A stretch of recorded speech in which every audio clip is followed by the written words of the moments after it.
well. Rebecca, how fun is it to finally play a buddy? It is the only thing I'll be doing from now on. Really?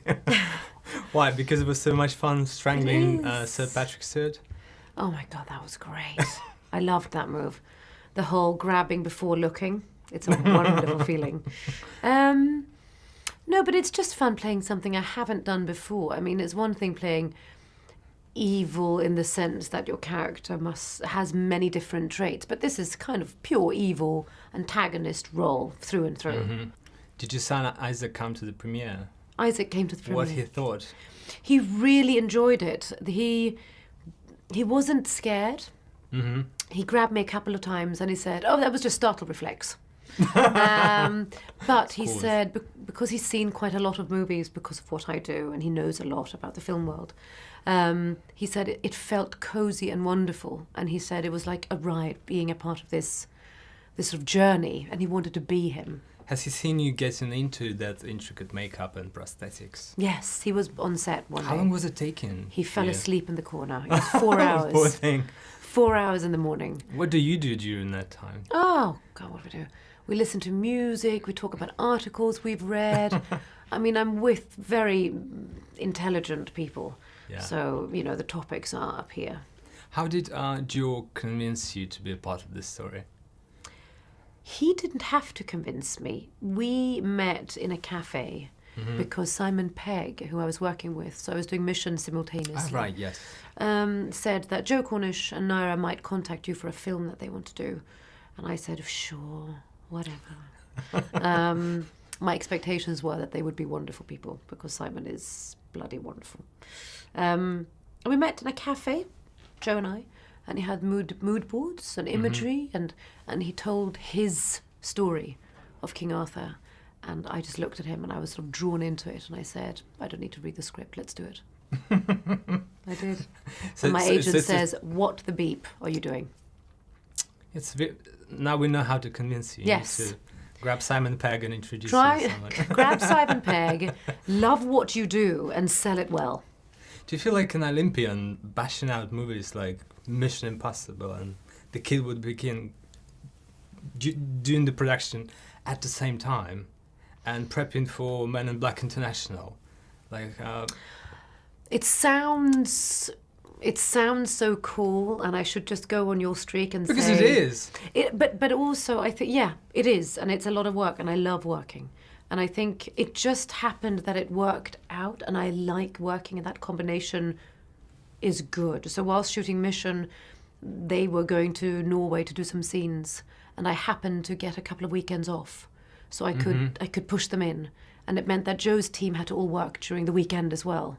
So it's all a puzzle. And then I had a vacation in Greece, and they called and said, do you want to come and shoot for 5 days for Men in Black? And I said, come on, loves, let's go, family. And we flew to London, and I trained. So you cut your vacation for work? Yeah, 5 days short. Which was great. A regular child becomes the king in this film. If a regular person like yourself would become a queen, yeah. What law would you want to pass, first and foremost?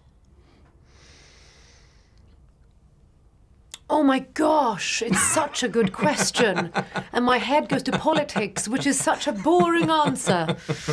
Because I just want to pick everyone off their chairs and put them on little islands and take their passports away from them. And then keep them there. Yes. But I don't know what my law is. I guess mine would be the word of truth. So I would decide. The word of truth? Yeah, basically. I get to sign off everything. And I'd have my dear friends and I'd go, is this a good law or not? And we'd drink tea and, you know. Just, yeah.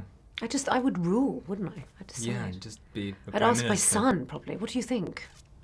You would be the best. Should we leave this country or not? Or should we be a part of this? Or should we eat ice You'll probably cream? be more efficient than the current Prime Minister. I don't know, that is... Thank you so much, Rebecca. So Patrick, as an actor who played an X-Men, do you think these guys from The Kid Who Would Be King would be the British equivalent of X-Men with their extraordinary abilities? The X-Men were more warriors themselves, battlers against prejudice. in their case, it was mutants who were being abused and tortured and minimized and sometimes killed and so forth. So they were men of action, even though Charles Xavier himself was not one of the ones who joined in the action sequences. There is something a little bit more philosophical, I think, about the world of the kid who would be king, and Thomas Mallory's wonderfully detailed way in which he took a myth, just a little tiny story about somebody who might have lived, and transformed it into a great novel, and one which has, I mean, it's part of English. Yeah, and your life and Merlin literature.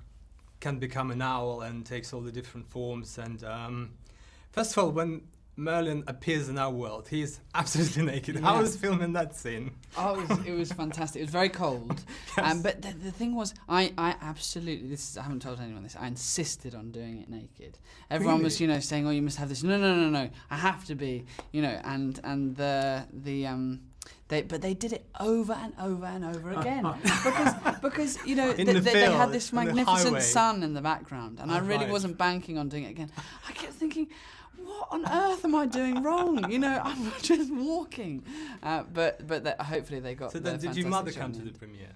Yeah, she did. What did she say? I can't really remember. I don't think we spoke about it. Did you have a conversation about playing the same character? How do you approach that? It's probably the oldest character you played because he's 5,000 years old. I would think he's the oldest ever played. Yes, indeed. And there are days when I feel every single moment of those 5,000 years. But it's intriguing. I've had Arthur in my world for so long, and I even created a solo stage show based on the Mort d'Arthur. Oh, really? Yeah, because when I was a child, it absolutely gripped me, the story. And of course, I wanted to be a knight in armor, and then Excalibur came along. There I was, a knight in armor, and it was darned uncomfortable, too. And Angus, how did you imagine your Merlin?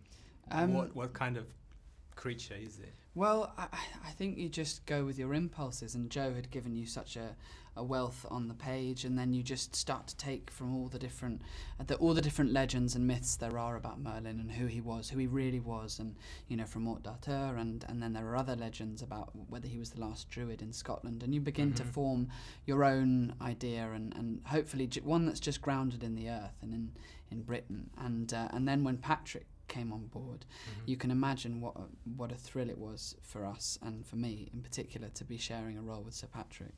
And it was a great privilege to then, be able to feed off one another's ideas and bring something together that was in sync. And Rebecca Ferguson was a debutante as an evil character on big screen, and she said it was a great time strangling you in shot. How would you rate her performance on the scale from, I don't know, Disney Maleficent to Donald Trump? Well,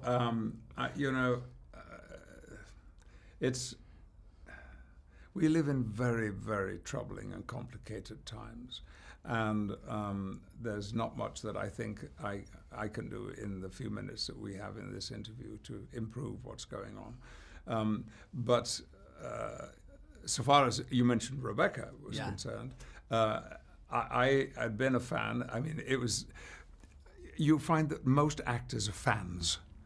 We are stimulated by the people we work with and what we've already seen them do. So I was already a fan of Rebecca's, and yes, being strangled by her, I looked on as being a privilege. Wonderful. Thank you so much, gentlemen. Cheers. Thank you.